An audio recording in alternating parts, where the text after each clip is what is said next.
नमस्कार दोस्तों, मैं शैलेंद्र एक बार फिर अपने YouTube चैनल पर आपका स्वागत करता हूं। इस चैनल पर मैं आपके लिए हिंदी कहानियां लेकर आता हूं। तो आइए बिना देर किए आज की कहानी शुरू करते हैं। बहुत पहले की बात है। एक गांव में एक कुम्हार और उसकी बीवी रहते थे। कुम्हार स्वभाव से लालची था, लेकिन उसकी बीवी अच्छे स्वभाव की महिला थी। कुम्हार मिट्टी के बर्तन बनाकर अपने घर का गुजारा चलाता था, लेकिन वह इससे संतुष्ट नहीं था। वह ज्यादा पैसा कमाना चाहता था। उसने बड़ी मेहनत से कुछ मिट्टी के बर्तन बनाए, जिसे वह बेचने के लिए शहर चला गया। उसे अब की बार अपने मिट्टी के बर्तनों का अच्छा दाम मिलने की उम्मीद थी, लेकिन अब की बार भी उसको पहले वाला ही दाम अपने बर्तनों के लिए मिल रहा था। उसने उसी दाम में अपने सभी बर्तन बेच दिए। बर्तन बेचने के बाद शाम हो गई थी और वह अपने घर के लिए निकला, लेकिन रास्ते में जाते समय रात हो गई। घर जाने के लिए रास्ते में उसे एक जंगल से होकर गुजरना पड़ता था। जंगल में कुम्हार को एक पेड़ के ऊपर एक जिन्न दिखाई दिया, जिसकी एक चोटी थी। पहले तो वह जिन्न को देखकर डर गया, लेकिन तभी उसको अपनी दादी की कही एक बात याद आई। दादी जिन्न के बारे में बताती थी कि यदि जिन्न की चोटी हाथ में आ जाए तो वह हमारी सभी इच्छाएं पूरी कर देता है। कुम्हार ने एक तरकीब सोची। उसने जिन्न को बोला, मुझे रास्ते में एक परी मिली थी और वह एक जिन्न से शादी करना चाहती थी, लेकिन वह उसी जिन्न से शादी करेगी जिसकी एक हाथ लंबी चोटी हो। कुम्हार की बात सुनकर जिन्न बहुत खुश हुआ और कुम्हार को बोला, मेरी एक हाथ लंबी चोटी है। इस पर कुम्हार बोला, मुझे नहीं लगता कि तुम्हारी चोटी एक हाथ लंबी है। इस पर जिन्न परी से शादी करने के चक्कर में कुम्हार से अपनी चोटी दिखाने लगा। तभी कुम्हार ने बड़ी चतुराई से उसकी चोटी काट ली। जिन्न बोला, यह तुमने क्या किया? तुमने मुझे गुलाम बना लिया। कुम्हार बोला, हाँ, मैंने तुम्हारी चोटी लेने के लिए तुमसे परी से शादी वादी बात बोली थी। उसने कहा, अब तुम मेरी सारी इच्छा को पूरा कर दो। जिन्न ने बोला, आप हुक्म करो। कुम्हार बोला, तुम मेरे बड़े घर को एक आलीशान घर में बदल दो और मेरा घर जमींदार के घर के पास रख दो। जिन्न ने ऐसा ही किया। उसका घर जमींदार के घर के पास रख दिया और उसका घर जमींदार के घर से भी अच्छा हो गया।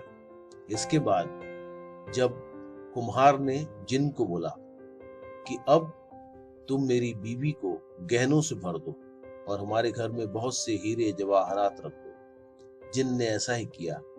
अब कुम्हार जब अपने घर पहुंचा तो वह बहुत खुश हुआ। कुम्हार ने घर जाकर सारी बात अपनी पत्नी को बताई। कुम्हार की पत्नी को किसी को कैद में इस तरह रखना अच्छा नहीं लगा।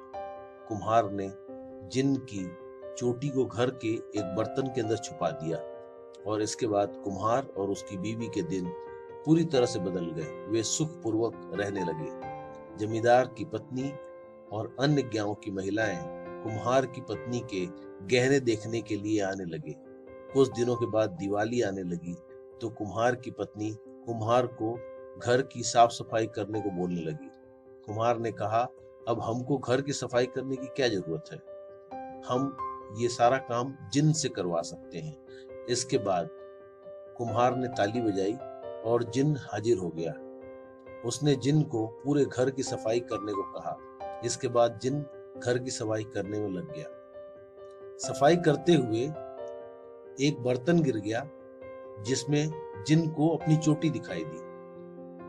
उसने चोटी को उठा लिया और कुम्हार ने यह सब करते हुए जिन्न को देख लिया था, लेकिन जब कुम्हार अपनी चोटी मांगने लगा तो जिन्न ने कहा कि मैं इतना बेवकूफ नहीं हूं कि तुम्हें चोटी दे दूं। उसने कुम्हार को चोटी नहीं दी। जिन्न बोला, तुमने चालाकी से मेरी चोटी लेकर मुझे अपना गुलाम बना लिया था, लेकिन अब मैं तुम्हारी हालत पहले जैसी ही कर दूंगा। और यह कहकर जिन्न ने कुम्हार का घर वैसा ही कर दिया जैसे पहला था और उनकी पत्नी के सारे गहने भी उसने ले लिए। कुम्हार इससे बहुत दुखी हुआ और कुम्हार की बीवी ने उससे कहा, आपके हाथ में बर्तन बनाने का हुनर है और आप फिर से बर्तन बनाइए। और इसके बाद कुम्हार पुनः अपने बर्तन बनाने के काम में जुट गया और वही काम उसने करना पुनः शुरू कर दिया। तो दोस्तों, यह कहानी हमें शिक्षा देती है कि हमें कभी भी लालच न करके मेहनत से काम करना चाहिए। जिस प्रकार कुम्हार ने अमीर बनने की चाहत में जिनको गुलाम बनाकर क्षणिक लाभ प्राप्त करने के लिए प्रयास किया, लेकिन अंततः उसे पुनः अपने बर्तन बनाने के काम को ही प्रारंभ करना पड़ा। इसलिए हमें कभी भी अपने हुनर पर भरोसा रखकर दीर्घकालिक सोच के साथ जीवन में आगे बढ़ना चाहिए, तभी सफलता हमें प्राप्त होती है।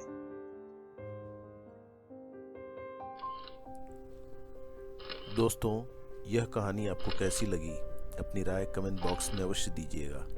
कहानी यदि पसंद आई हो तो लाइक का बटन दबाकर अपने मित्रों को अवश्य शेयर करें और अंत में बेल बटन को दबाकर चैनल को सब्सक्राइब करिएगा, जिससे भविष्य में भी मैं आपको इस प्रकार की हिंदी कहानियाँ प्रस्तुत करता रहूँ। धन्यवाद।